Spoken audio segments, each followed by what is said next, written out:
So, far as my documentary that's coming out, you guys gonna see 26 years of behind the scenes footage that you guys have never seen. I remember when radio hosts and TV reporters were accusing you of ducking Shane Mosley, Baldomir, Hatton, Canelo, Guerrero, and you fought all of them right after that. Is that also going to be in your documentary? Well, I feel like the proof is in the pudding. I don't have to say who I beat. There's been so many great fighters out there, so many good fighters. All the guys that you named are hell of a fighters. Everything is about timing. I wish me and Shane Mosley could have fought when he was undefeated, but it didn't happen. And even like with the Manny Pacquiao fight, everything is about timing. And if it's going to happen, it's going to happen. And when it happened, I'm glad that it happened when it happened, because it was worth it. And financially, it was worth it. So, I turned a $50 million fight to a $300 million fight. So I feel like it was worth it, in my opinion. Floyd, over here, Marcos Villegas. Good to see you again. Hey, I just want to ask, what was your interest level, or why did you select Deji, and what about him, or what about his social media following made this exhibition interesting for you? Hello? I'm sorry. Well, it's really not me. It's my team. It's communication. I got good communication with my team, like I just spoke about when I first got up here. It's a lot of people that's behind the scenes that don't get the credit. You have guys like Brent Johnson, James McNair, aka the Harlem Hot Boy, that's working every day, 24 hours a day. Even Al Heyman and Leonard Ellaby, and you have so many different pieces to this puzzle that's working behind the scenes. And he has a huge following. I got a huge following, and it's all about excitement. So I'm pretty sure he's going to bring excitement. I'm going to bring excitement. So it's pretty cool for the UAE. At least I think so. Now, I know these are exhibitions, and you see them that way, but just me looking on the outside, I felt like your opponents, the last two Japanese opponents, they're going in, they're trying to rip your head off. Like, I feel like they're approaching it like it's a real fight. Absolutely. So let me kind of explain to everyone what happened in the last exhibition. So I came out there and I had to check the temperature. When you guys like, what do you mean by check the temperature? I mean, I'm seeing what the guy is really on. So, he shot a jab. I touched it with my glove. I saw he's trying to kill me. So I said, I've been here before, because I got so much experience. So I didn't know what he wanted to do. I didn't know. I mean, sometimes you want me to carry the guy. I can carry a guy, but I can see this guy. He was upset. So I said, let me go ahead and get the people what they want to see.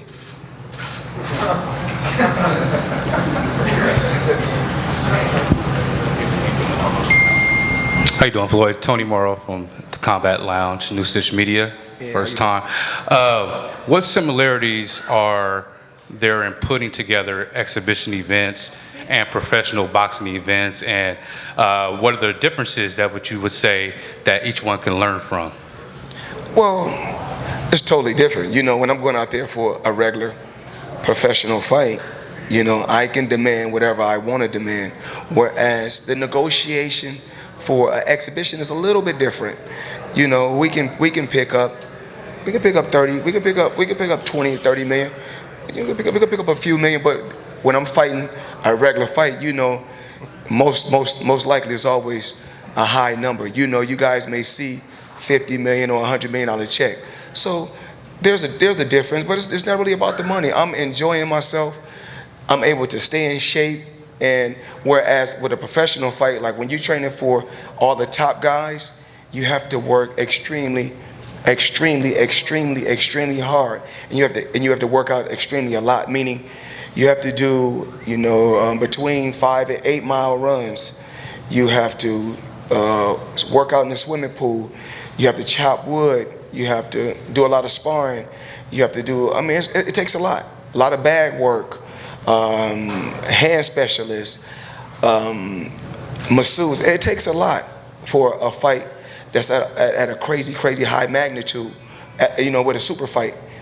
But when it's an exhibition, you can come in the gym, you can work out, You can hit the bag, you can spar a little bit, you can do little light runs, you can have fun, you can travel the world and still do your workouts, and it's pretty cool. Whereas with boxing, when it's at the elite stage, you can't play games.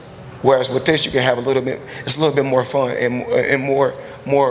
You got a little bit more time in your hands to have fun and travel the world and enjoy yourself. Right.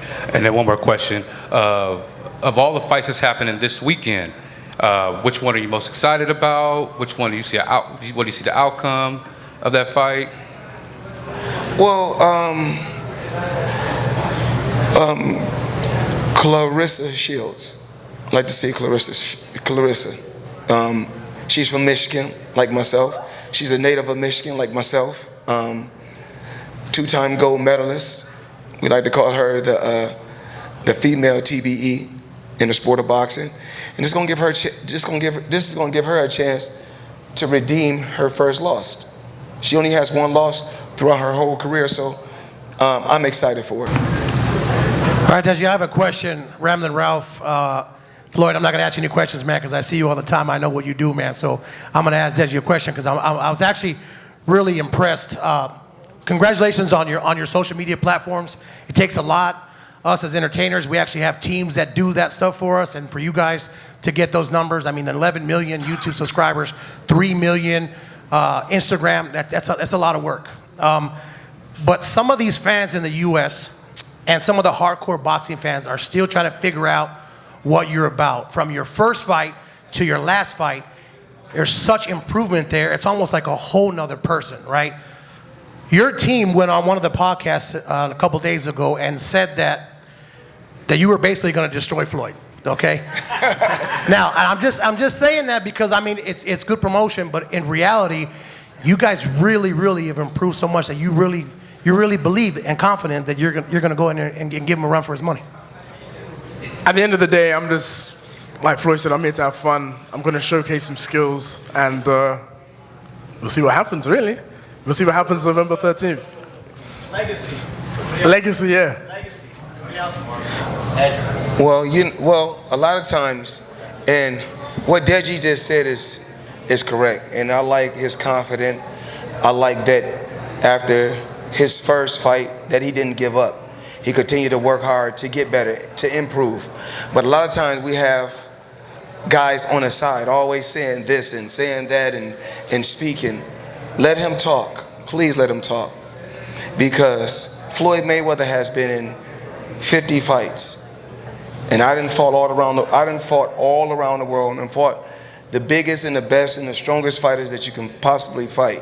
I done seen it all. So a lot of times when we're up here and it's our time to speak, let us speak, please. You know, I'm going to let him speak. Respectfully, I'm going to be a gentleman, and I expect to get respect by letting me speak. Thank you. Floyd, I want to switch gears real quick, man. Gervonta said, I'm not signed to a single soul. So is Tank now a free agent, or is he still signed with Mayweather Promotions? Well, this is the Mayweather Deji press conference. So I'm here to talk about Dubai. I'm here to talk about entertaining the people, having fun. And I'm not here to talk disrespectful or bad about any fighter. You know, they say America is the land of the free. You know, so we live, we love, and we keep striving each and every day. That's what life is about.